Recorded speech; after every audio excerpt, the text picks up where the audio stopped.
Everybody. नमामीश्वरं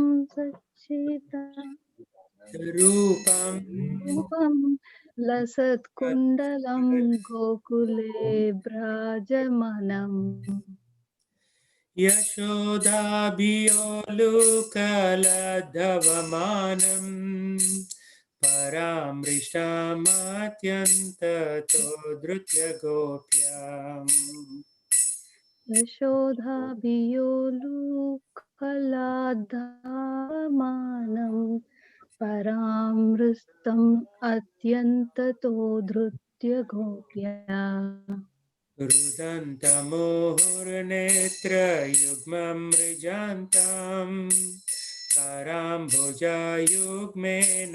शातङ्कनेत्रम् रुदन्तं मुहुर्नेत्रयुग्मं मृजन्तं कराम्बोजयुग्मेन सातङ्कनेत्रम्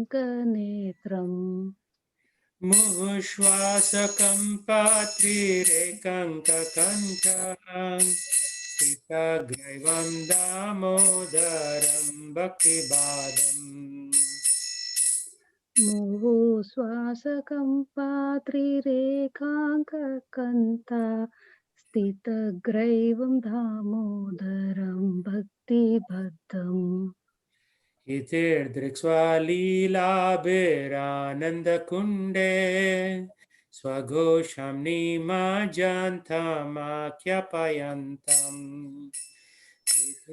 इति दृक्स्वलीलाभिरानन्दकुण्डे स्वघोषं निमज्जन्तमाख्यापयन्तम् तदीयेषितज्ञेषु भक्तिर्जितत्वम् पुनः प्रेमतस्तं शतावृत्तिवन्दे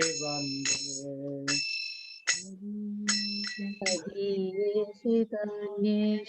भक्तजितत्वं पुनः प्रेमतस्तं शतावृत्तिवन्दे परं देवा मोक्षं न मोक्षावधिं वा न चान्यं ह्रीणेऽहं वरे सदपीयाम् वरं देवमोक्षं न मोक्षाविदं वा न चान्यं वृणे अहं वरेशादपीह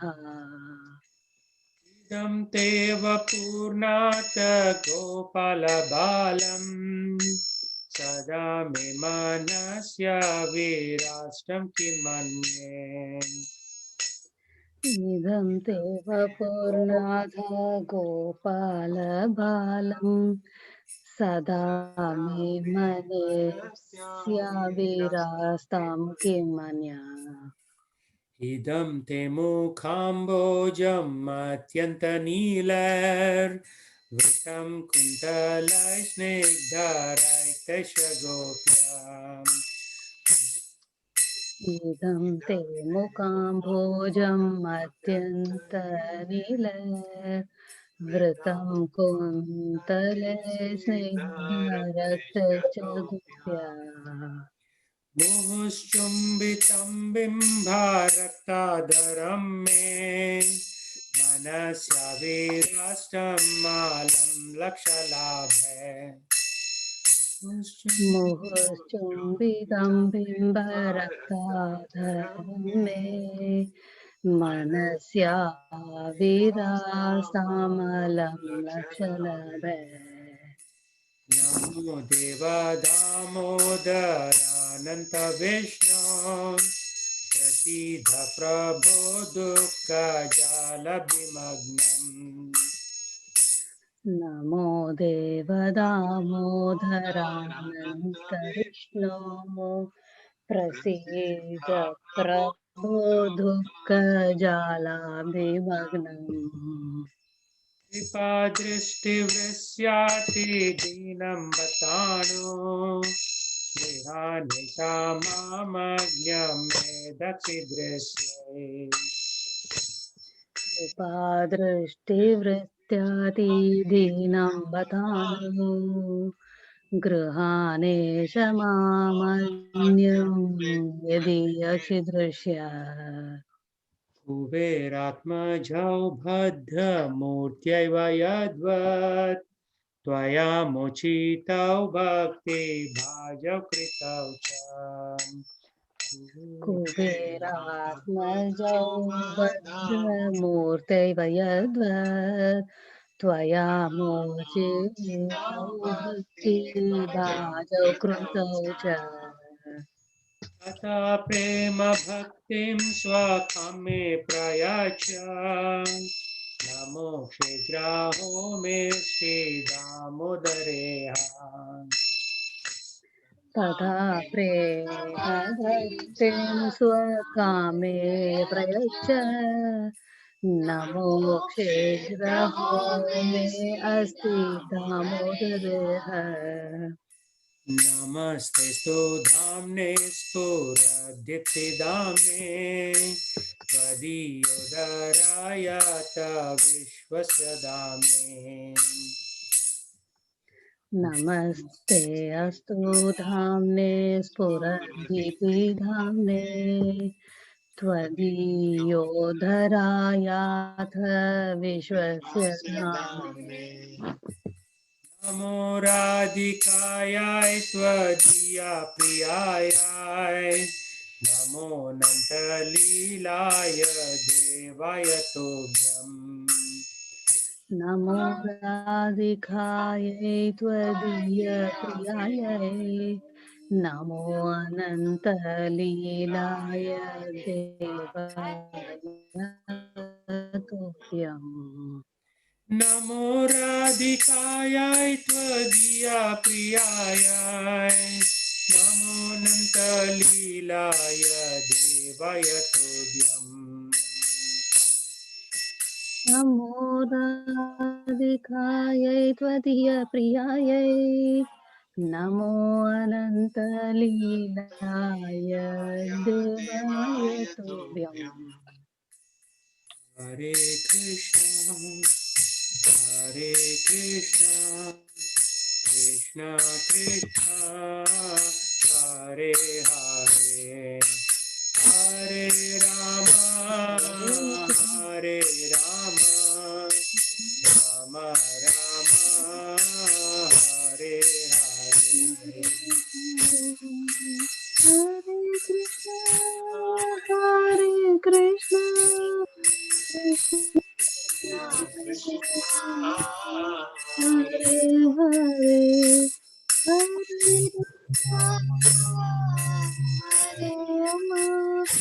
Rama Rama, Hare Hare. जय Radha Damodar Radha Damodar Radha Damodar Radhe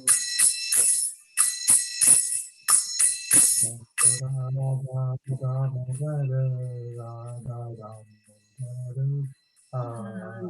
Damodar, Radha Damodar. Okay, that was not very well coordinated. Everybody was singing at their own pace, but that's okay. Okay, so Disha Mataji, you wanted Anisha to read this?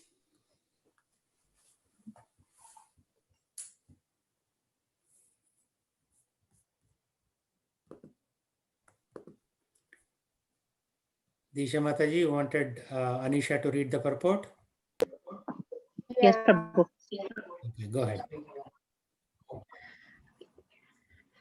To the Supreme Lord, whose form is the embodiment of eternal existence, knowledge, and bliss, whose shark-shaped earrings are swinging to and fro, who is beautifully shining in the divine realm of Gokula, who due to the offense of breaking the pot of yogurt that his mother was churning into butter and then stealing the butter that was kept hanging from the sling, is quickly running from the wooden grinding mortar in fear of Mother Yashoda, but who has been caught from behind by her who ran after him with greater speed.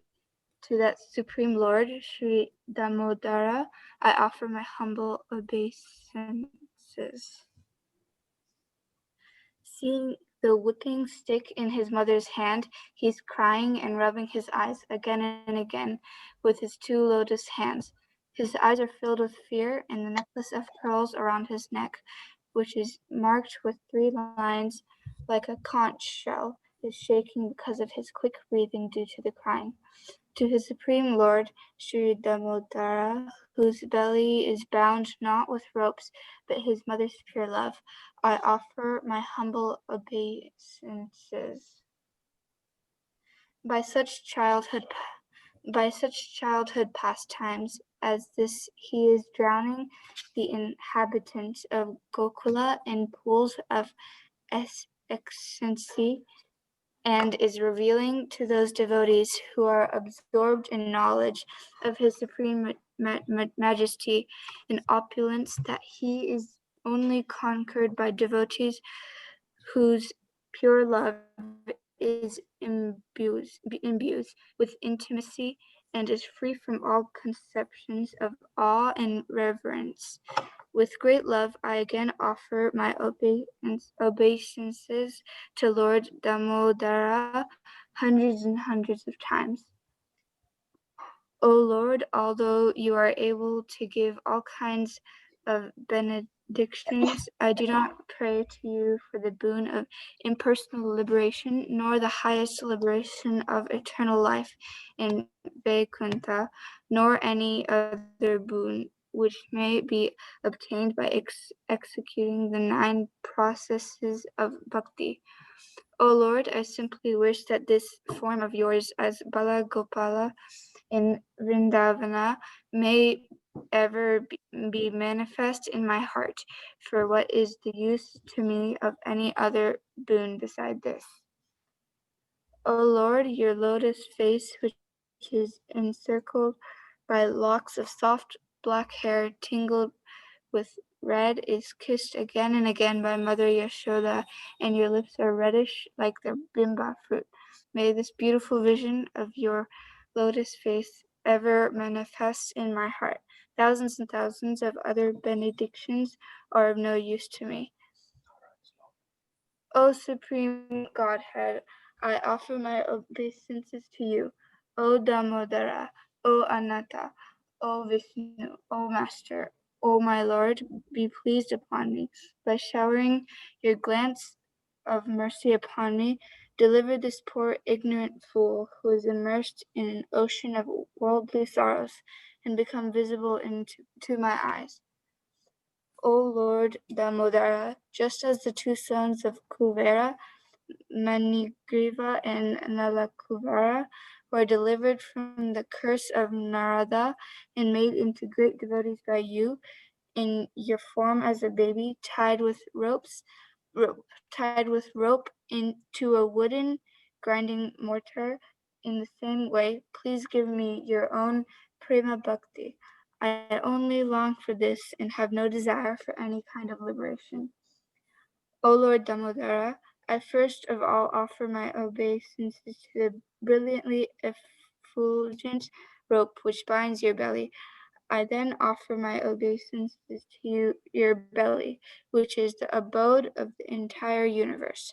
I humbly bow down to your most beloved Srimati Radharani, and I offer all obeisances to you, the Supreme Lord who displays unlimited pastimes. Very good. So this song was originally spoken by Satyavata Muni in conversation with Narada Muni and Shaunak Rishi. So we all know Narada Muni, transcendental spaceman, going from planet to planet, preaching the glories of the Lord. And Shaunak Rishi, at the sages of Naimisharanya, he was one of the rishis. He was actually one of their leaders who was guiding a large number of sages in the Naimisharanya. He was giving this knowledge, recollecting what happened between Sukadev Goswami and King Parikshit in the Srimad Bhagavatam. So, What strikes to you as the most important thing in this whole song? What is happening here in this song?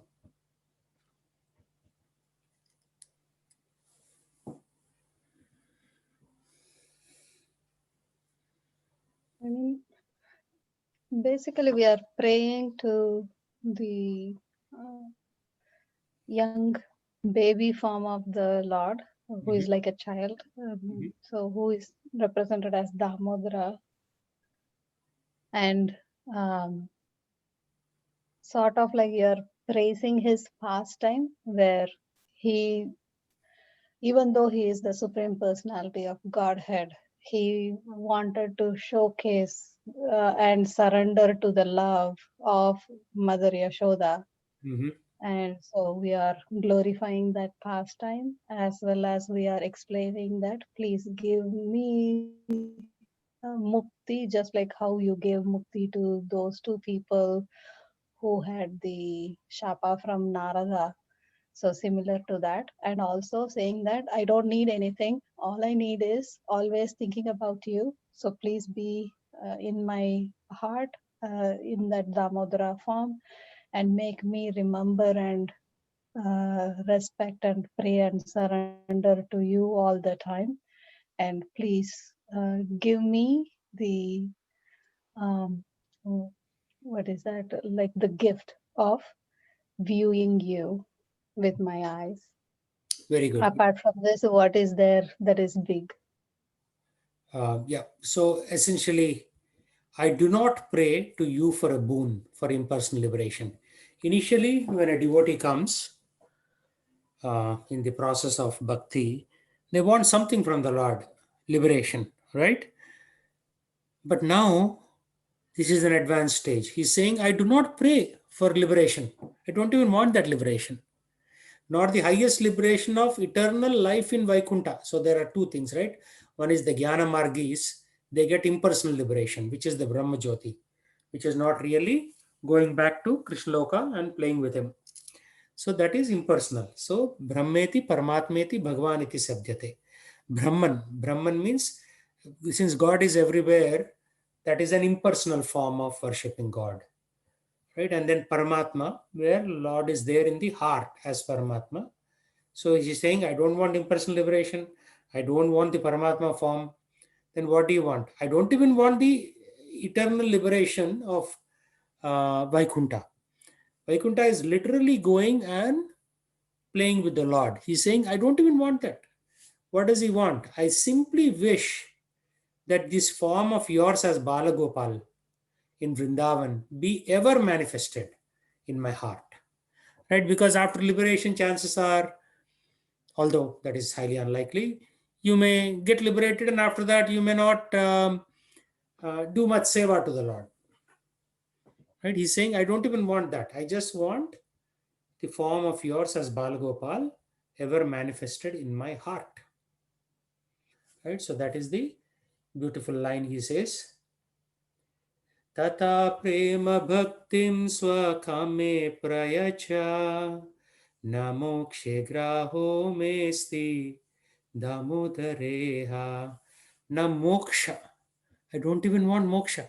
Initially, we are all running after moksha. First, we are running after material desires. What are our typical material desires? I want good education, right? For that, you worship Ganesha. I want a good husband or wife. For that, you worship Durga. I want lot of power. For that, you worship Indra. Because they are all Adhisthana Devatas for those departments, right? Of course, Ganesha's power comes from Narsimadev, and Narsimadev is a incarnation of the Supreme Lord himself. So ultimately, the ability to give you education also comes from Narsimadev only. The ability to remove your obstacles comes from Narsimadev. Indirectly, is actually coming from Krishna only. So ultimately, everything comes from the Supreme Lord, but these are all via medium, just like intermediaries, right? Sometimes, if you go to government office, you're not going to see the president there. You'll see some intermediary, but he's working under the order of the president or the prime minister of that country. Similarly, Ganesha is working under the presidentship of Supreme Lord Krishna in his form as Narsimadev. like that. So initially we ask for all these desires. Then you little bit mature, you say, what is this? I'm asking for pieces of glass. I'm asking for dollar store item when my father is a multi-billionaire. He has diamonds in his suitcase. So let me ask for higher things, diamonds. So you ask for jnana, knowledge. Then you ask for moksha, liberation. But here he's saying, namokshe graho me asti damodareha. I don't even want moksha, my lord. So what do I want? Tata prema bhaktim swakame prayacha. Give me this prema bhakti. Right? So bhakti also has different levels. First, it's called sadhana bhakti. Right? So one is Vaidhi sadhana bhakti. Vaidhi sadhana bhakti means systematic step-by-step process of bhakti. That is what we are all trying to do. Reading Bhagavad Gita, reading Srimad Bhagavatam, chanting a prescribed number of rounds, 16 rounds every day. So that is Vaidhi sadhana bhakti. Vaidhi means step-by-step process, systematic. Right? And then that Vaidhi sadhana bhakti will mature into bhava bhakti and so on, right? It'll go into other steps. Rupanuga bhakti. Why Rupanuga bhakti? Because Rupa Goswami, who is the disciple of Chaitanya Mahaprabhu, is giving us this step-by-step process. So we are all in the elementary step 1, step 2 of the Vaidhi sadhana bhakti. So once we mature in this Vaidhi sadhana bhakti, then we'll get into other advanced stages of bhakti. But even more advanced than Bhava Bhakti is Prema Bhakti. Right? So, Tata Prema Bhaktim Swakame Prayacha Namokshe Graho Mesti Damodareha. So, we are very greedy. We have suddenly become very greedy. We don't want to go through these step-by-step processes of Vaidhi Bhakti, of, the other forms like Bhava Bhakti. Directly, we want Prema Bhakti, because we have become suddenly greedy for the Lord. But of course, just become greedy is not sufficient. You have to also work on that platform. Right now, we are not working on that platform, but at least the hope is before we die, before we leave the body, we'll come to that higher form of bhakti. Right? Now, mokshe graho mesti. I don't even want moksha. So then what do you want? Namaste stu dhamne Spuradhiti dhamne Twadiyodharayata Vishwasya dhamne. So, what is that? First, I offer my obeisances to the brilliantly effulgent rope. Dhamma Udara. Udara means waist. Dhamma means rope. So that's why it's called Dhamodara. So when we talk of Dhamma Udara, we are talking about how this rope which is binding the Lord's waist to the mortar. So let me show you some pictures. Damodara. Right? You see this picture? This rope which is binding, Krishna, Bala Krishna, to this grinding mortar. Right? Nowadays we have mixer grinder, but traditionally you used to have this grinding mortar. You put grain in that, in the top there'll be a little hole in there, and then you take a wooden stick nicely ground at the bottom, and then you grind the grain with that, right? So this is Krishna is based rurally. Even in the spiritual world, he's based rurally. There's no hi-fi structures, no high-rise buildings, 100 stories, 200 stories, nothing like that. Right? It's all rural setting. The God is in a rural setting, and we should also lead our life in a rural setting. Then we'll become more dear to the Lord. What happens? The first benefit of going into a rural setting is you come from mode of passion into mode of goodness. Mode of passion is evoked by living in high-rise buildings, driving a high-speed car. So we are all in mode of passion right now. So we have to transform that. So if you live in the city, and then you cannot transform passion to goodness. So you have to progressively move away and away and away from cities.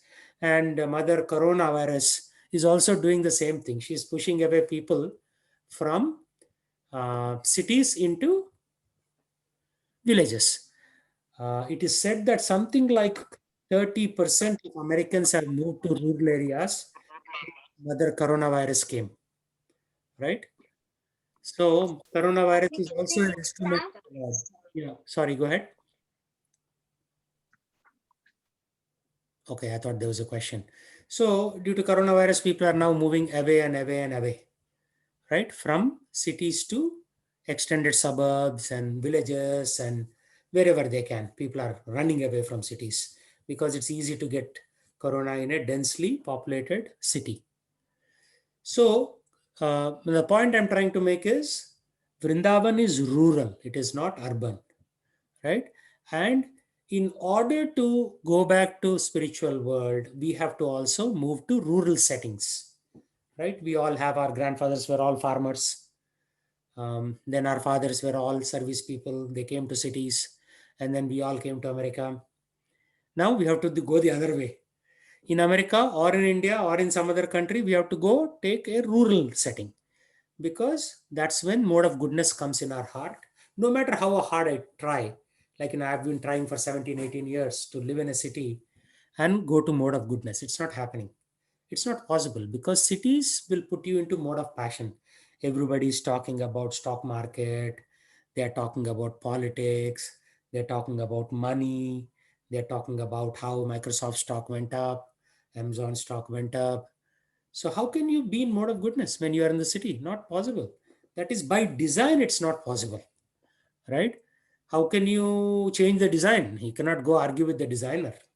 By design, cities will put you into mode of passion. But then, the if you want to go back to the spiritual world, then you have to be in mode of goodness, and even above that, mode of pure goodness. How will that happen? By running away from the cities, right? So Srila Prabhupada used to say, animals walk on four legs and people in cities walk on four wheels on their car. So we are also like animals if we are living in the mode of passion. So we have to get out of that. Anyway, so that is one aspect of philosophy. But here we are not even talking philosophy. We are talking about Dhamma Udara. Dhamma means rope, Udara means waist. Tying this rope to this waist of Krishna. So Satyavrata Muni is saying, "O Lord Damodara, I first of all offer my obeisances to the brilliantly effulgent rope which binds your belly." Right? This effulgent rope.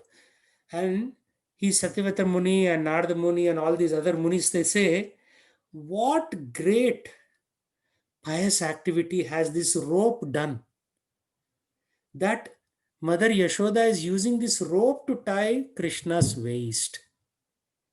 Because none of us, right? Even Narada Muni, Saunaka Rishi, Satyavrata Muni, nobody can touch Krishna's waist. Whereas this little rope is touching Krishna's waist. So they say, what great, austerities and pujas and yajnas and, pious activities has this rope done that it is touching the Lord's waist. That we cannot touch, but it can touch the Lord's waist. And what great austerities and pious activities and punya karma this mortar has done. This is called a mortar. What do they call in India this thing? In which you grind grain. What is it called? In English, it's called mortar, but there is a Hindi, Telugu, Tamil, Sanskrit name for that. In Tamil, they call it as Ural. Ural and Ulakkai. Ural and Ulakkai. Ulakkai is the stick that you hit the Ural with, right? Correct, yeah. The Ural is the mortar. Yeah. So in Telugu, it is called roll, R-O-L-U. Right? In Hindi, it's called something I forget now.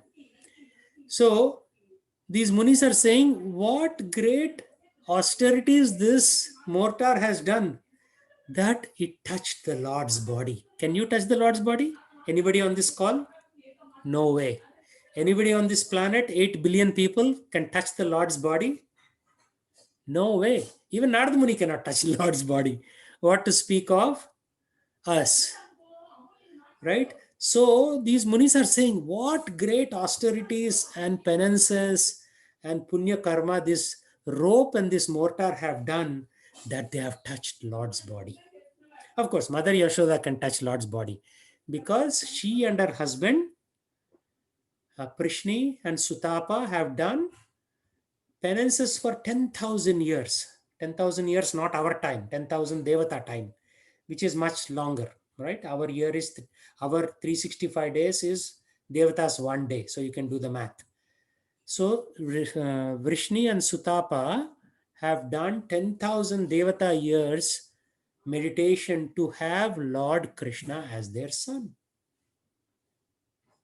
Right? So they become Devaki and Vasudev in this life when Lord Krishna appears in their womb. Actually, Lord Krishna doesn't appear in their womb. It's all, it appears so from external perspective. If you read the Krishna book, Krishna doesn't take birth like a normal baby coming out of the mummy's tummy through the uterus, and the doctors will pull out and cut the umbilical cord and put a knot around the waist. If you read the Krishna book, that's not how Krishna was born. Krishna comes in a dream. Krishna manifests as four-handed Vishnu in front of Devaki and Vasudev, and then he takes two-handed form, and then he appears in the little basket and he starts crying. That's it. He doesn't have to go through this 9 months of sitting in mummy's tummy. Although externally it appears like that, if you read the Krishna book, it becomes clear. The Lord is not anybody's son. The Lord is not anybody's brother. The Lord is not anybody's father. But he takes these roles so that he can give us joy, right? So if you want joy, you have to talk about these stories. So similarly, Yashoda, at least Vrishni and Sutapa have done these 10,000 years tapasya. Yashoda is in a special platform. Krishna becomes voluntarily her son so that she can take a whipping stick and run behind him, right? Somewhere here, there is a little story about whipping stick, right? She's running.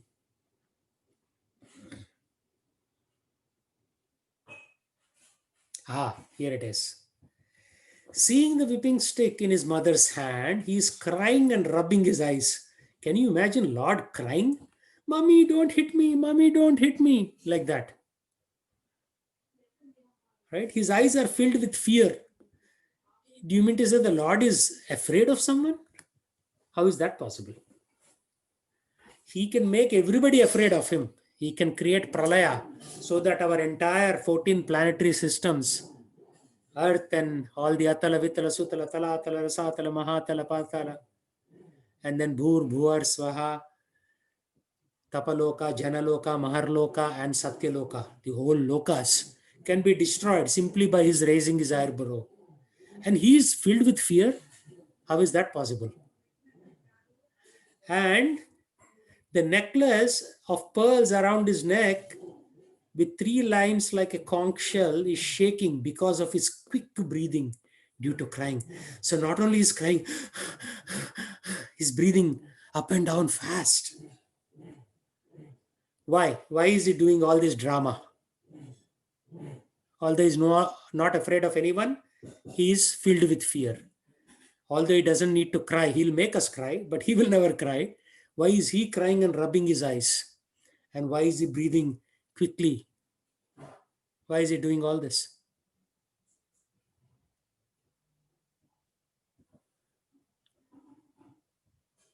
To give his mother Yashoda joy, right? And to indirectly give us joy, right? Oh, Lord is crying. Such a cute little baby, cute little child. He's crying like that. He doesn't have to cry, but why is he crying? Look at his eyes. He's looking at his mommy, mommy, don't tie me, like that, right? He's just giving his mother Yashoda joy. Just to give his mother Yashoda joy, he's doing all this. And indirectly, he's giving us joy also. So Satyavatra Muni is saying, to this Supreme Lord, Sri Dhamma Udara. So the Sandhi, Dhamma plus Udara becomes Damodara, whose belly is not bound with ropes. Not with ropes. Who can tie a Lord with the rope?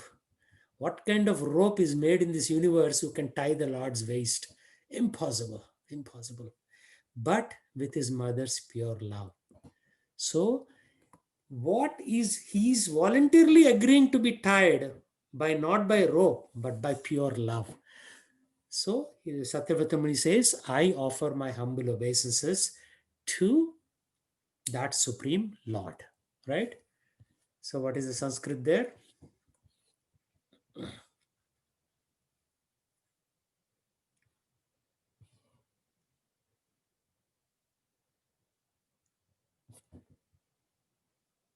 Number 2.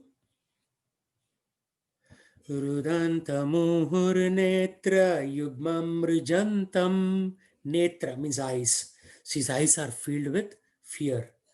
Karambuja yugnena satanka netram. Now tears are flowing from his eyes, lotus-like eyes. Muhushwasa kampa trirekanka kanta shwasa. The, anulom vilom. If in yoga, they will ask you to do anulom and vilom, breathing in and breathing out. Muhushwasa, right? And his shwasa is coming because of his fear. Oh, mommy, don't beat me. Like that, right? Sthita graiva damodaram bhakti baddham. So he's tied. Baddham means tied, right? From baddham comes bandhana in Hindi, like that. Bhakti, he's tied with bhakti, not with ropes, right? No, there's no rope in the universe which can tie the Lord. But he willingly allows himself to be tied. Why? Because of his mother's love. Right? How does love increase? Anybody can tell me, how does love increase?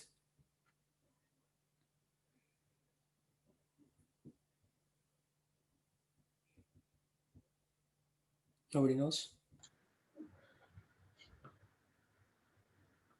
Oh, love increase. Maybe, maybe when we reciprocate the love increase, Prabhu. Exactly. Fantastic answer. So A loves B 10 units. B loves A 12 units. A loves B 14 units. So love has no end. But in the material world, love is kind of limited. So mother loves kids. That is the best form of love in the material world. Wife loving husband, husband loving wife is kind of lightweight. It's not that strong as mother's love for a kid. But even mother's love for kid in Kali Yuga is going to dogs. Can anybody tell me what is an example of that?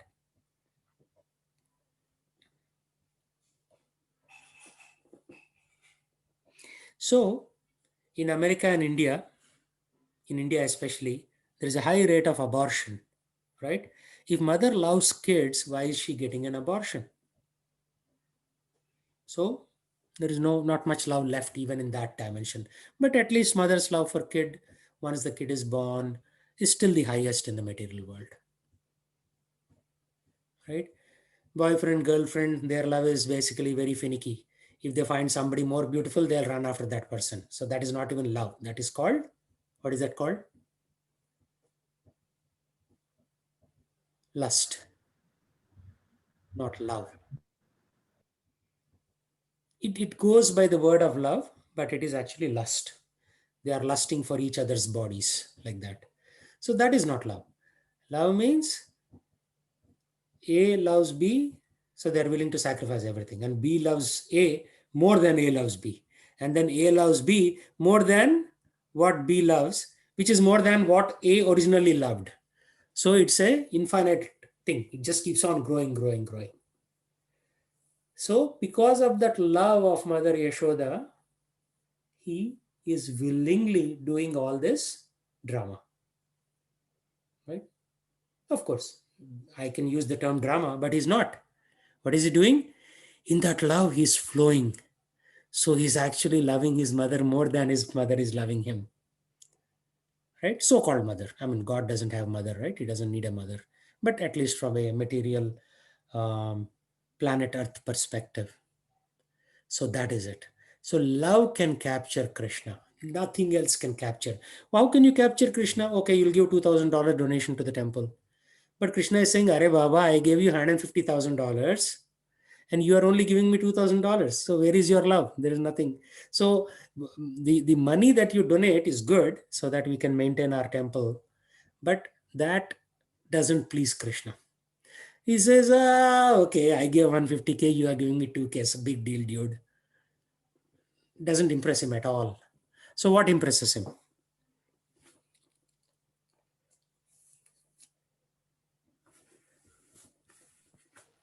So what impresses him? You already know the answer. You're not saying it. Giving ourselves, giving our love. Love. Yeah. So what is the meaning of love? You should be willing to give everything for that person, right? Even with your kids, right? So if the kid asks $20 Amazon toy, you'll buy it. But if he asks $1,000 iPhone, he'll say, huh? Why do you want $1,000 phone? And of course, if he buys, asks $25,000 Toyota Camry, then you'll have to, think for weeks and months and years before you buy that for him or her. And if he asks for $180,000 Mercedes Benz, then you'll say, get out of here. Right? So this love means no matter what the obstacle is, you are willing to give it to that other person. So the only real examples of that real interrupted, unmotivated, and unlimited love is who? For Krishna. You know it. You know the answer. You're just not saying it. Srimati Radharani. Yeah. And Yashodama. no. Yashodas is still a little less. I mean, relatively speaking. All the gopis, right? Gopis. Okay. Srimati Radharani is the leader of the gopis. But we cannot ignore the other gopis. They'll come in your dream and beat you up. They have unlimited, unmotivated, uninterrupted love for Krishna. Right? No matter what Krishna wants, they'll give. So one time Krishna had a headache. I was telling this story a few weeks ago. And then somebody said, Krishna, what will it take to reduce your headache? He said, I want the dust from your feet. That will reduce my headache. Then all the sages said, how can we give that? We'll go to hell. This is such a big aparadam. We cannot do it. And then Krishna was saying, who will take care of my headache? Nobody wants to give dust from their feet. Gopis said, we will give. Even if we go to hell, no problem. For your sake of your headache, we will go to hell. Because you're the Supreme Personality. We should take your dust from your feet, not give our dust. So, of course, in Kali Yuga, people have gone crazy, so they will do all kinds of things. They'll probably go and kick a temple also with their feet. Right? But Gopi said, no, we will give our dust even if you go to hell. That is one example. Other example is when Krishna's flute was being played in the middle of the night, gopis would leave their family members and go into the open. In the modern days, people are going disco dancing and all that. But in traditional cultures, women never leaves home after 8 p.m. Right? But these people were like, for Krishna is calling with his flute, so we'll go. To hell with customs and to hell with our reputation. Even if people will think that we are low-class women, we don't care. Krishna called, so we'll go. Of course, in the modern time, nobody has to call. Women are voluntarily going out. And, so many other bad things are happening once women are going out, right? We know this for a fact. You can just open the newspaper and we'll see so many nonsense things going on. And then as a result of the nonsense things, then they have to abort their children. So whatever little love is left in the material world, even that is gone. They are killing their own children. So that is a very, very high form of love. We don't need that very super high form of love from you guys, at least yet. So our love means we have to do seva for the Lord. Right? Physical seva, Even if you have headache, even if you have a neck pain, even if you have this pain, that pain, we still have to do seva. Like my seva is teaching this class. So no matter what, it is this class. Sometimes I only have one student. So one day only Nagaprabhu showed up. Sometimes I have 10 students, doesn't matter. 10 or 1, class should go on. In English, there is a saying, the show must go on. Right? No matter what, the show should keep on going on. Why? Because when you take up something in devotion, you have to do it. And there'll be a lot of tests. Last 3 days, I could not even sleep properly.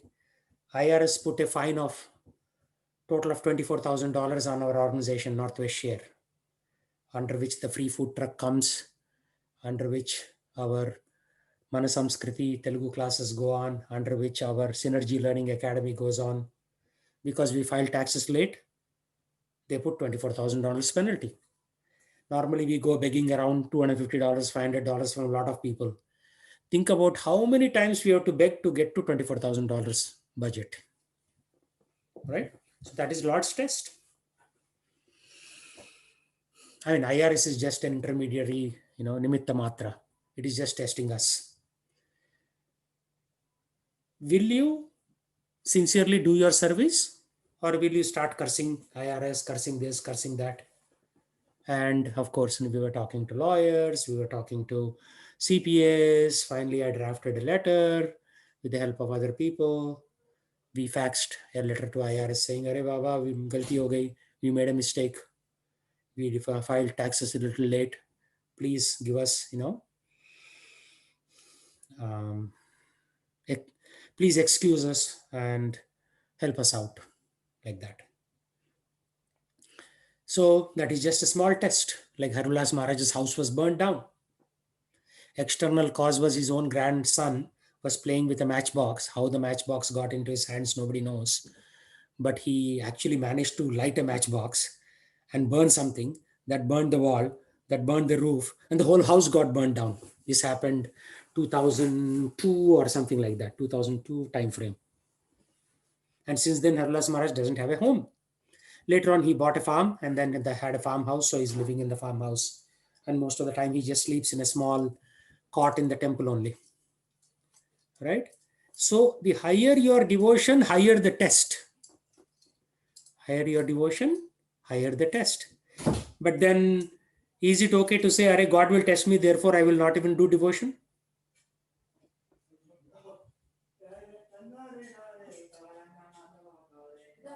Answer, say something. This is an interactive. No. No, yeah. then you are fair weather friend, right? Fair weather friend means when everything is going good, he'll be friend with you. They will all go to parties together. They will drink together. They'll go on picnic together. And the moment this fellow loses his job and he doesn't have money, then the friend will also say, "Sorry, boss, I don't have time for you." That is called a fair weather friend. Friend means friend in need is a friend indeed. Hell or high water, you are still friendly. So same thing goes with the Lord also. If when you are getting 150K, 200K per year salary, and you are in a nice 4-bedroom up house, doing bhakti is very easy. Every day, you can sing Tera tujhko arpan Swami Jai Jagdish Hare. And you know what God will do one day? Tera tujhko arpan bataya na, so I will take away everything from you. Just like Harulas Maharaj's house got burnt. Say hypothetically, if you are kicked out of the house, right? Some mortgage error or whatever, and then bank will say, "Sorry, sir, this house doesn't belong to you. You never made any payments. We don't have any record proof. Now you are out of the house, kick out." Then you start cursing God. "God, I did bhakti for you so many years. I bought nice things. I did nice arti for you. Why are you kicking me out?" Right? So that is not the standard. No matter what, up or down, you have to still continue your service to Lord. So that is the standard. I mean, if that's why you see, although there are 30, 35 people on this WhatsApp invite, very few people come because they're afraid of God. If you do too much bhakti, Bhagwan will take away my stuff. Because Krishna gives initially and later on he'll take away. Why? To test you. That's it. And then if you pass the test, then he'll give you everything. He'll give you an entire planet actually. And that's what happened with Dhruv Maharaj, right? He gave the entire universe. Our universe is not ours. Our universe belongs to Dhruv Maharaj. Dhruv wanted kingdom. He wanted actually not even kingdom, just to sit on his father emperor's lap. But his stepmom said, get out. That place belongs to my son. If you want to sit there, you should take birth in my womb in the next life. Then you can sit there on your father's lap. So because Dhruv Maharaj was, Kshatriya blood flowing in him, his father was a Kshatriya, he said, how dare you? I want to sit on my father's lap. And then he goes to his mom and he says, how can I sit on my father's lap? Mother says, what can we do? Your father loves your stepmom better than me. Therefore, preference is given to his son, Uttanapad. And then Dhruv says, what can I do? Who can help me? He says, only Vishnu can help you. He says, where is Vishnu? Oh, Vishnu is in the forest. Mother gives him a glass of milk. He drinks the glass of milk, pretends to go to sleep. After mother sleeps, he gets out of the bed and starts walking towards forest. Narada Muni says, Narada Muni is the transcendental guru for everyone, including us. He's also our parampara head is also Narada Muni. Of course, it's Brahma, but Brahma's son is Narada.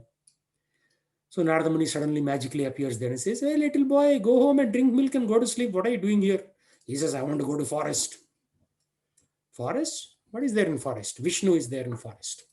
Who told you? My mom told me. He says, Arey, you are too small, Baba. Forest, some tiger will come and eat you alive. Some lion will come and pounce on you. Go away. Some jackal will rip you apart. He says, no, I have to see Vishnu. He doesn't know how Vishnu looks like. How to approach Vishnu, he doesn't know. He is like 5 years old boy and he's walking towards the forest. Narada Muni says he tries to cajole him, console him and send him home. He says, no way, I am going to forest to find Vishnu. Then Narada is convinced that this is a strong devotee. Tivrena Bhakti Yogena. Tivra means serious guy. So he gives the Narayana mantra. Narayana mantra means Om Namo Narayanaya. So that mantra is for Satyuga, not for no, actually Treta Yuga. Satyuga is Om Namo Bhagavate Vasudevaya. Treta Yuga is Om Namo Narayanaya. Like that. So for Kali Yuga, what is the mantra?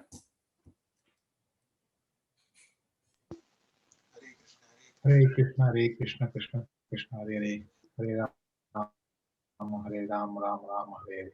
Very good. Yeah. So you can say Namo Bhagavate Vasudevaya, like in temple before starting reading Bhagavad Gita, they recite that. But Kali Yuga mantra is this. Kali Yuga, Taraka mantra is the Hare Krishna mantra. So it will work. The previous mantras will work, but this will work better. Hare Krishna mantra will work the best. So he is given the Om Namo Narayanaya mantra. So he goes, he recites Om Namo Narayanaya for 1 month. Nothing happens. He gives up eating food, stands on one leg, nothing happens. Then he gives up eating, drinking water, stands up on one foot, still nothing happens. Then he stops breathing. So he will breathe every alternate breath, nothing happens. Then he will breathe every alternate hour, nothing happens. He will breathe every alternate day, nothing happens. Then he says, okay, I'll stop breathing. He stands on one leg, tip of the toe, puts his hands high in the air, and he stops breathing. And because of his Gaur Tapasya, the earth, he becomes so heavy because of his Gaur Tapasya. The earth starts tilting on its axis. Then all the Devatas go to Supreme Lord. I mean, in their mind, Supreme Lord is Brahma. They say, Brahma, what's happening? This boy is creating so much havoc. Earth is itself tilting. And Brahma says, Arey Baba, this is beyond my department. Ye to, he's even, mere se chalu nikla. He's more smarter than me. He's doing the worst form of, not worst, severe form of austerity. Even I cannot control him. So let's go to boss. So they go to Shir Sagar. So Shir Sagar is a place in the material world where Supreme Lord Vishnu resides. Vishnu is always in Vaikuntha, but one of his little expansions resides in the Shir Sagar form in our material world. So if you look at the Vedic Planetarium video by Radha Mohan Das on YouTube, you will see that. He mentions that very clearly. He's in Mayapur, and he is one of the researchers working for Dangir Goswami. One of my god brother Guru Bhai from Salem Temple also is studying under Dangir Goswami, and he produced a big chart which is there in my puja room called Universe, the various levels of universe. There is a little replica on internet also. So they go to Shir Sagar. Sagar means ocean, Shir means milk. It's an ocean of milk. You cannot even comprehend that. Our ocean in Seattle is made out of salt water. So you cannot drink that water. But this ocean is made out of pure milk. So they go and then pray. So Brahma leads the prayers. Tene Brahma Hridaya Adi Kavaye Muhyanti Yat Suraya Tejo Vari Mridam Yata Vinimayo Yatra Trisargo Mrisa Damna Svena Sada Nirashtakuhakam Satyam Param Dimahi. So Satyam Param Dimahi. Param Satyam is Supreme Lord Vishnu or Krishna. So Tene Brahma Hrida means in the heart of Brahma, the Lord Vishnu appears. So you cannot see Vishnu. You can only see him in his heart. So he in the heart. So Brahma sees that in the heart, and he says, "Arey Baba, this problem is happening, dear Vishnu ji. Do something about it." Vishnu says, "Okay, I'll do something about." So he leaves the place, Shir Sagar, and then he becomes manifest in front of Dhru Maharaj.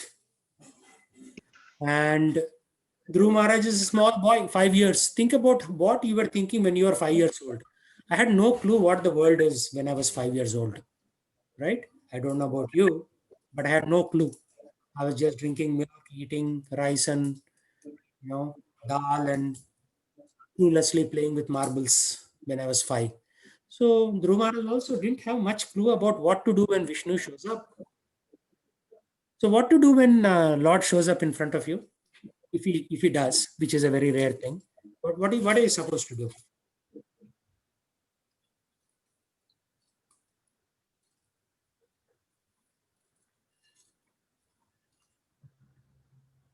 Okay, somebody say something interactive.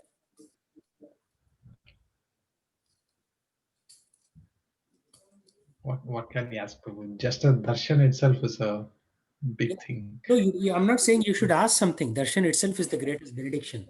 But what should you say when Lord gives sakshatkar of darshan?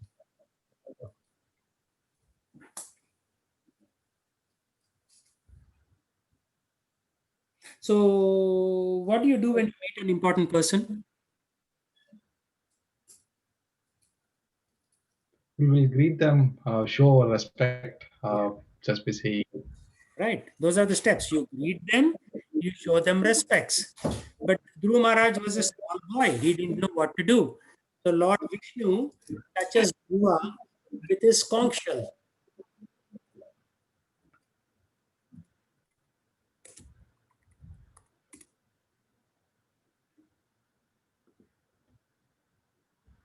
So what does Dhruva do? Sorry, what does Lord Vishnu do? So this is the carrier, Garuda. Vishnu comes from Garuda's top and he stands in front. And Dhruva, as you can see, no clothes on, only Rangoti, no food, no water, no air. He came to that point. So Lord Vishnu touches him with his conch shell, and beautiful prayers come out of his mouth. They are in Srimad Bhagavatam. You should read the prayers of Dhruva in Srimad Bhagavatam.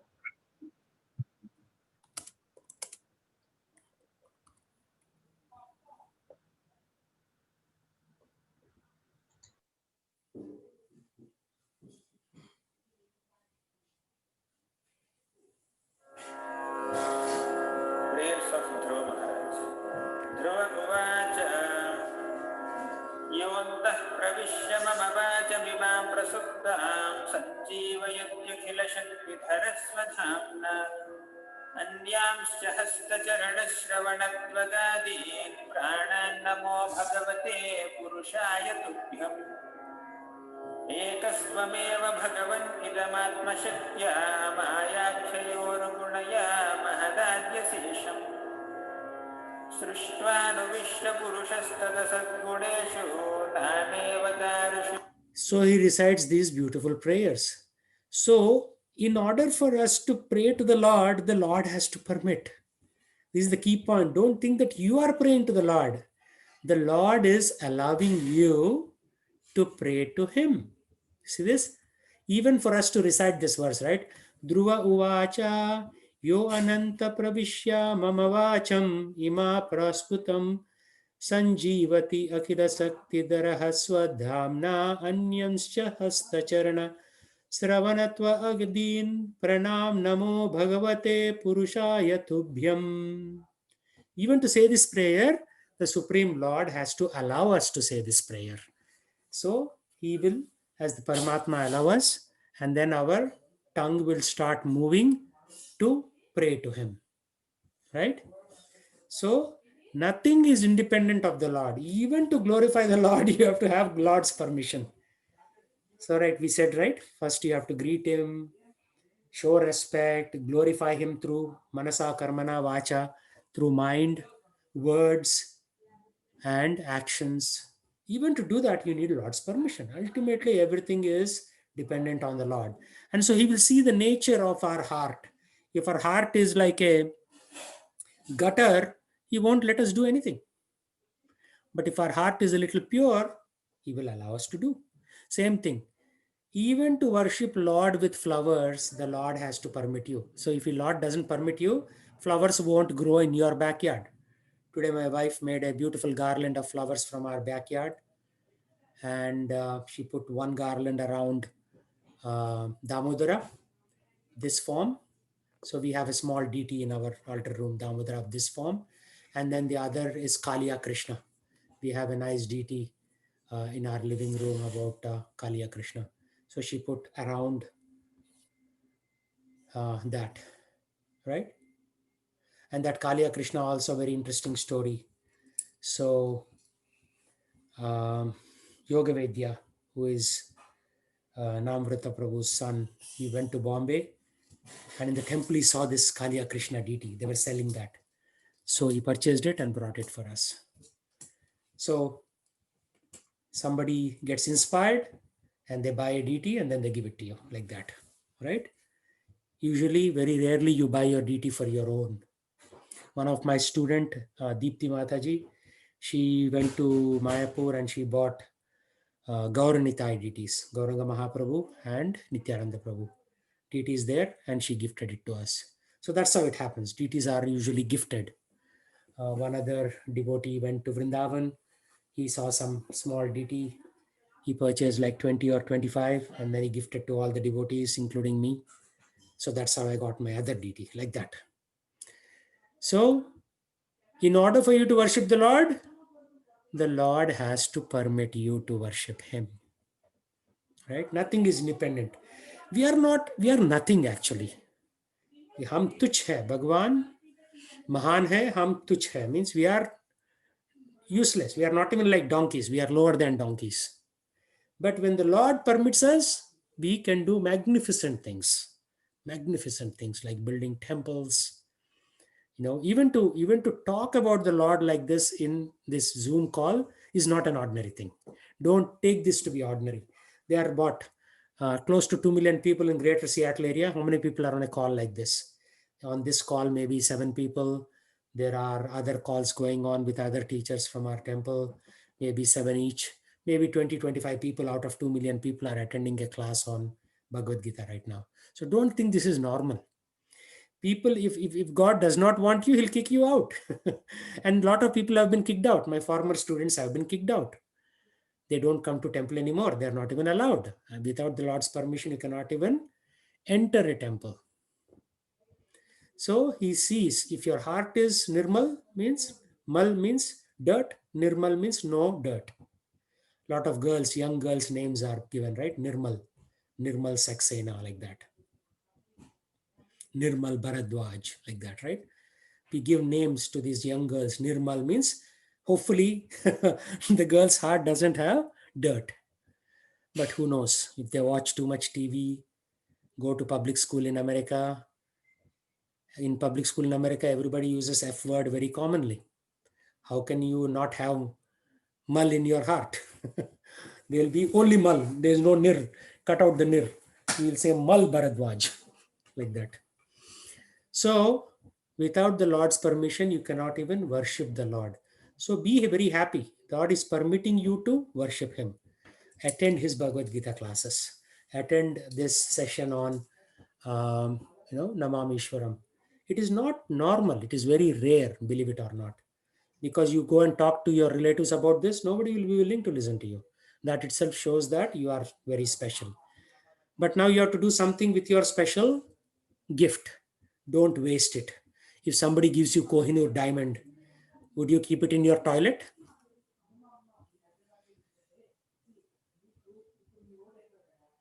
No, right? Kohinoor diamond is how much? 140 million dollars.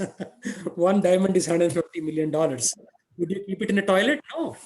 You would keep it in very, multi-layered safe with digital security, physical security, and some security guards, everything.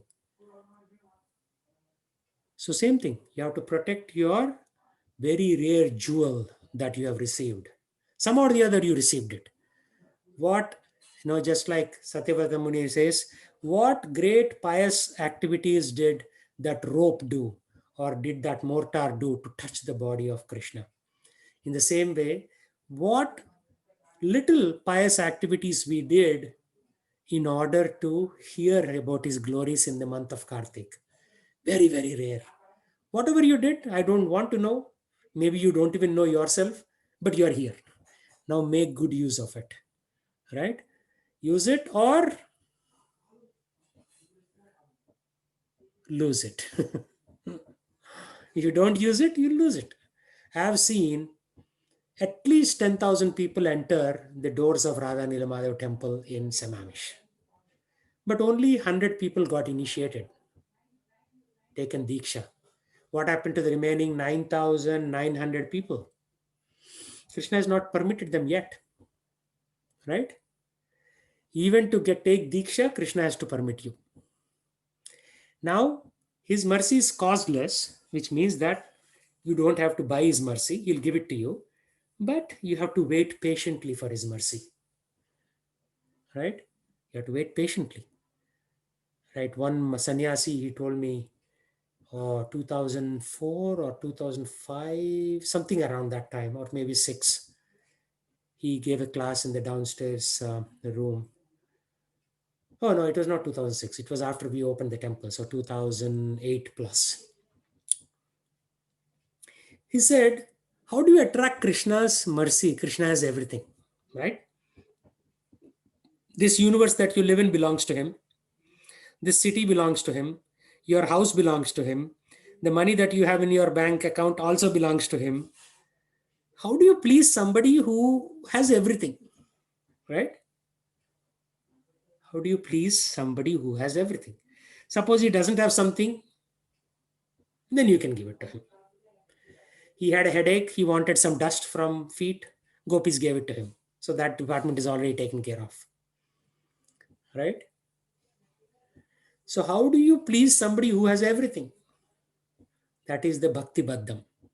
You can trap him only with love, nothing else, right? You cannot demand, he'll say get out. You cannot command, he says I'm stronger than you. You cannot fight with him. Kamsa tried to fight, finish. Ravana tried to fight with Ram, finish. All the demons already tried that. So that department is already closed. And all of them failed. Nobody succeeded. Right? So, how do you get something from the Lord who has everything? This is the bhakti. Only through love. Right? So, Srila Prabhupada wrote a very tiny book It's called Bhakti Art of Love. He describes this in 40 pages. That's it. End of story.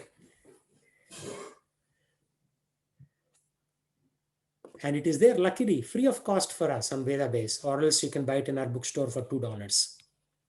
Bhakti, the art of eternal love, was prepared from the introduction and first chapter of Srila Prabhupada's translation of the Bhakti Rasamrita Sindhu called Nectar of Devotion, along with transcripts of lectures he gave on that book in 1972 and 1973 in Vrindavan, Mumbai, and Kolkata. So let's see what it is. What is Bhakti? Bhakti means devotional service. Okay, so any children on the phone call can read this.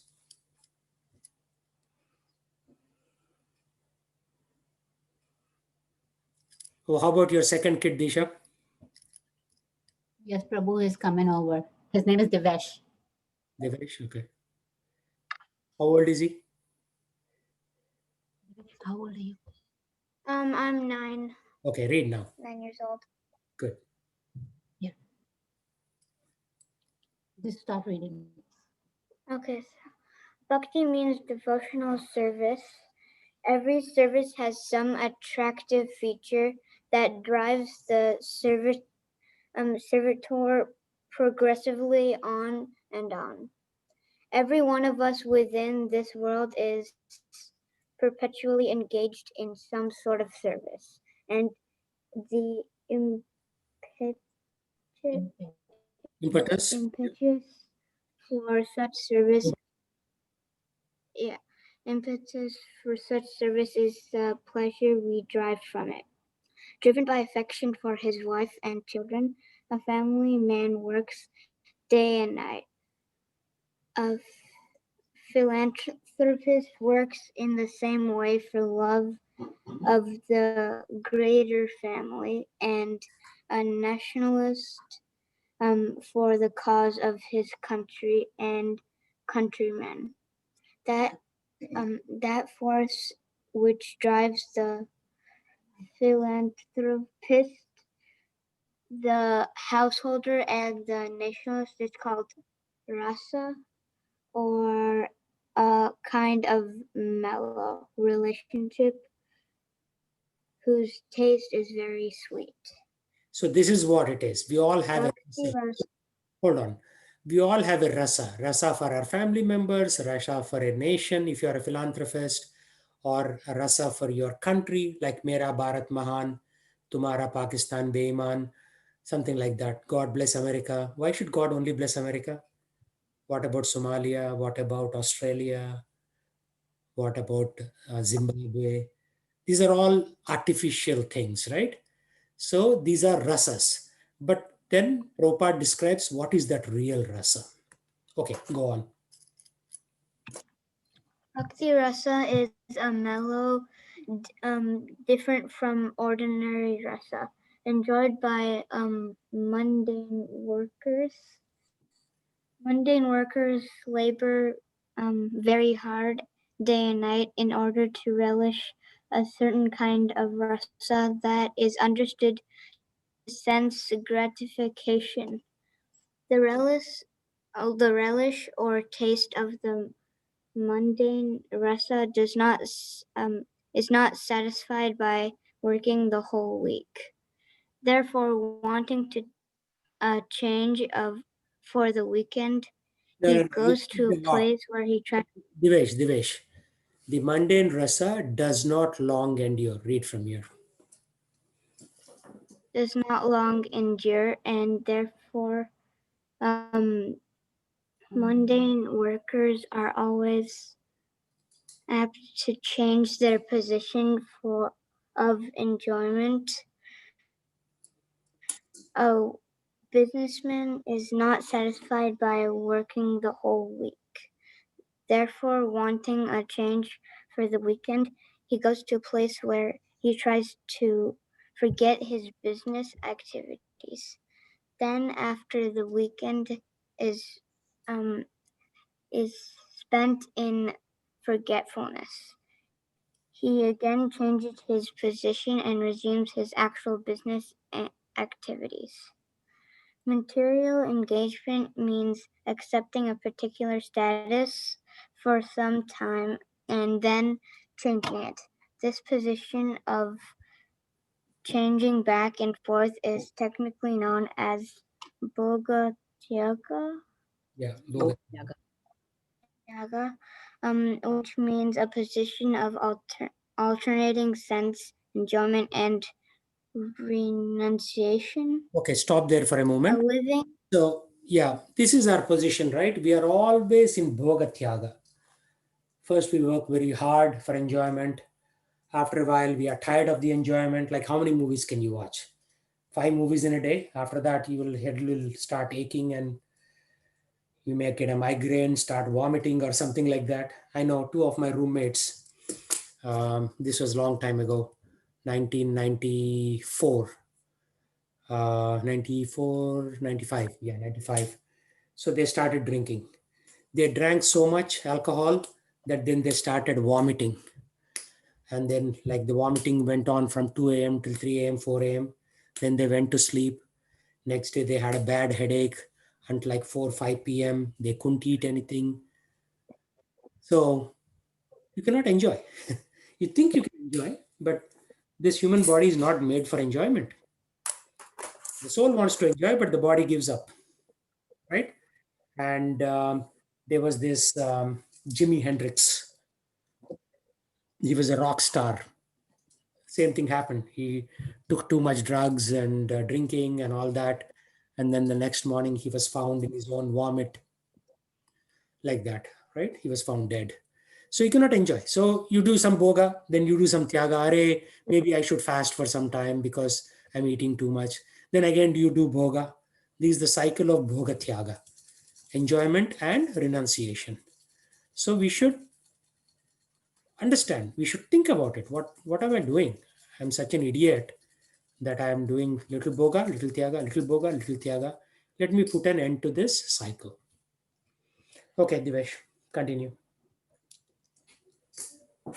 A living entity cannot steadily remain either in sense enjoyment or renunciation. Change is going on perpetually, and we cannot be happy in either state. Because of our eternal constitutional position, sense gratification does not endure for long, and it is therefore called Kapala Sukha Chapala Sukha. or flickering Sukha. Chapala Sukha or flickering happiness. For example, an ordinary family man who works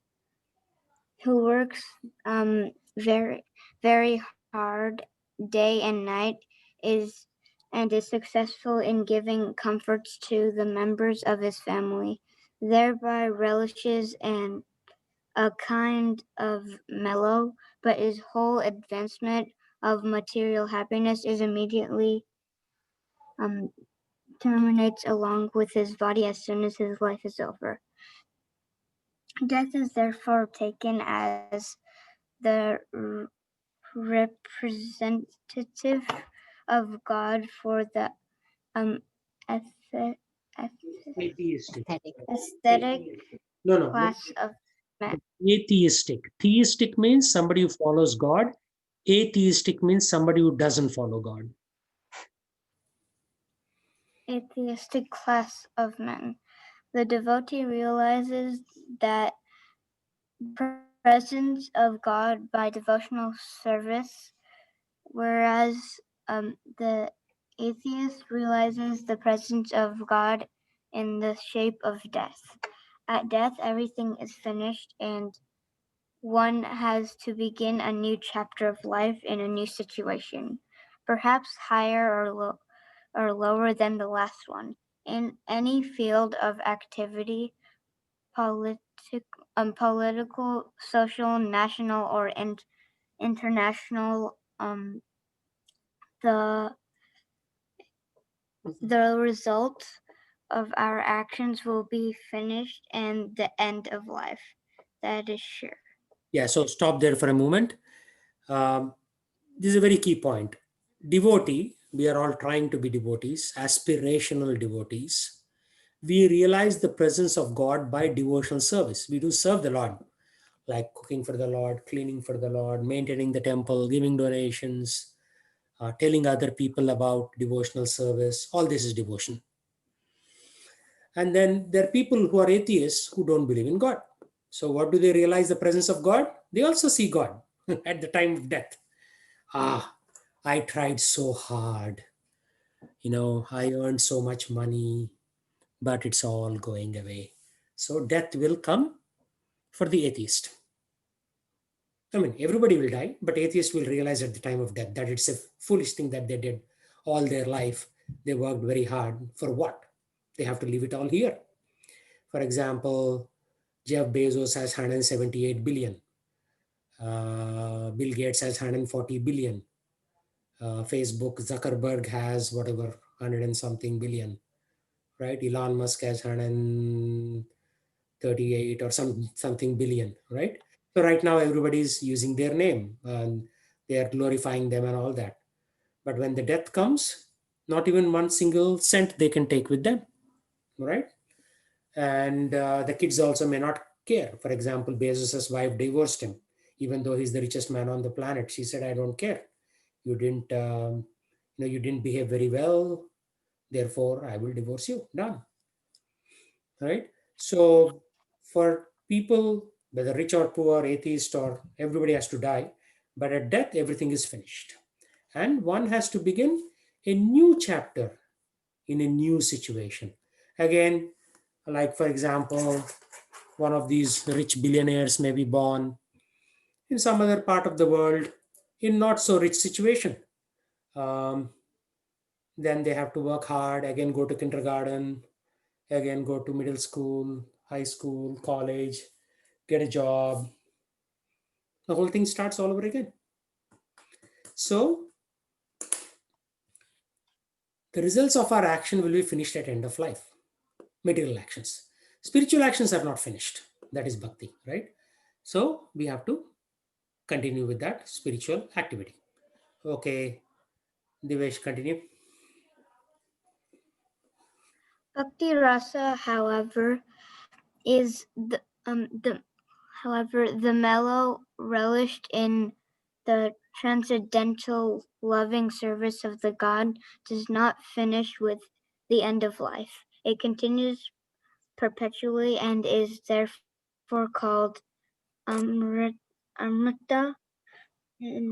that which does not die but exists eternally. This is confirmed in all Vedic literatures.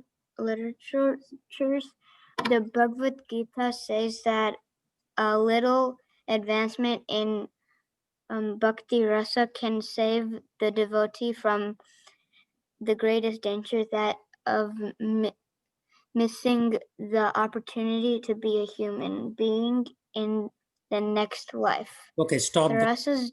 Yeah, stop there for a moment. So, what is the greatest danger anybody can go through?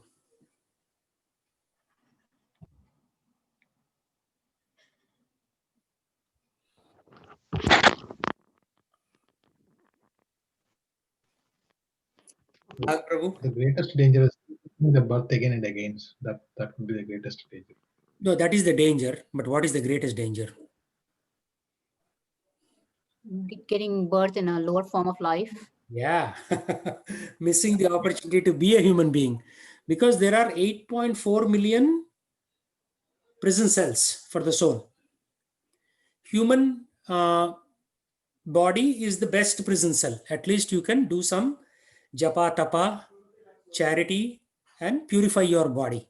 But in the remaining 8.3999 million species, you don't have that option, right? You don't have that option. So what are you going to do? You don't have that option. So I thought I took some notes on difference between human beings and animals. I don't know if it is on this computer or the other. Maybe it's on the other computer that I have. Right? Somebody sent this cartoon in one of our discussion groups, WhatsApp groups. Right? So let me show you. When you're too young, you say, I don't know how to read. Okay. When you're too self-sufficient, 4 bedroom, 2 cars, nice job, then you don't read Bhagavad Gita. When you're too happy, romantic, you're too happy to read Bhagavad Gita. And then when you work for Amazon, Microsoft, Boeing, then you're too busy. Then as time passes, you're too tired. And then when you leave your body, then you're too late. It's too late to read Bhagavad Gita. So when do you read? You have to read now, even with all the challenges.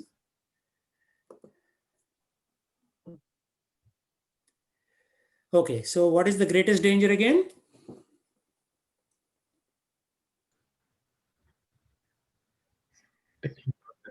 Getting born in non-human. Yeah, you're not born as a human again. You could be born as an animal, rat, cat.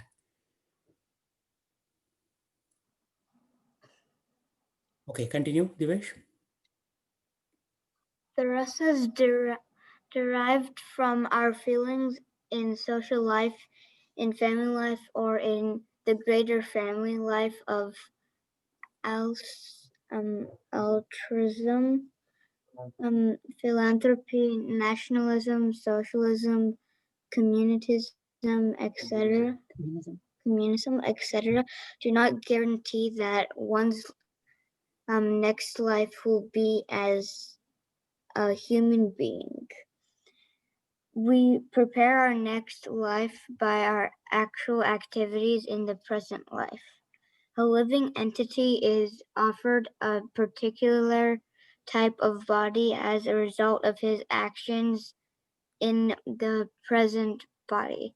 These activities are taken into account by superior authority known as Devya Daiva. or the authority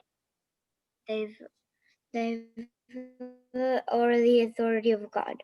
This Deva is explained in the Bhagavad Gita and as the prime cause of everything, and in the Srimad Bhagavatam, it is stated that a man takes his next body by Deva Netrena. Netrana, which means by the supervision of the authority of the Supreme. In an ordinary sense, Devya is explained as destiny. Devya's supervision gives us a body selected from 8 um 8.4 million forms. The choice does not depend on our selection, but is awarded to us according to our destiny. If our body at present is engaged in activities of Krishna consciousness, even if unable to complete the course of No. Krishna consciousness. Bhakti Yoga, then it is guaranteed that we will have at least a human body in our next life. A human being engaged in Krishna consciousness, even if unable to complete the course of Bhakti Yoga, takes birth in the higher divisions of human society so that he can automatically further his advancement in Krishna consciousness. Therefore, all bona fide activities in Krishna consciousness are amrita or permanent. This is the subject matter of the nectar of devotion. Very good. You read it as standard. I was probably like 20 or 21 years old when I read at that same level of comprehension. So you are a brilliant boy at the age of 9. So very good. Yeah. So what is the subject matter of Nectar of Devotion?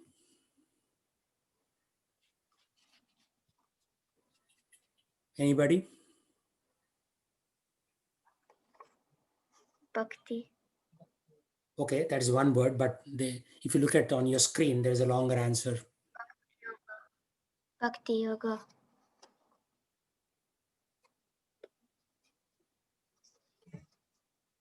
To complete the course of Bhakti Yoga, to take birth in the higher divisions of human society so that he can automatically advance. Further his advancement. That is the full answer, right?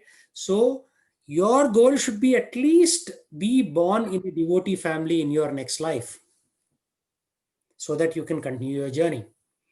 If you cannot finish it in this life, better to finish it in one shot, but we are not that serious.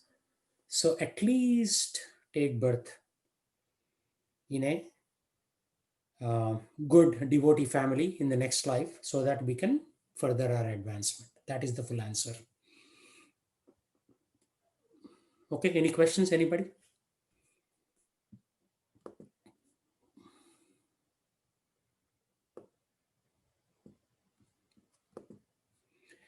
Okay, if not, let's chant.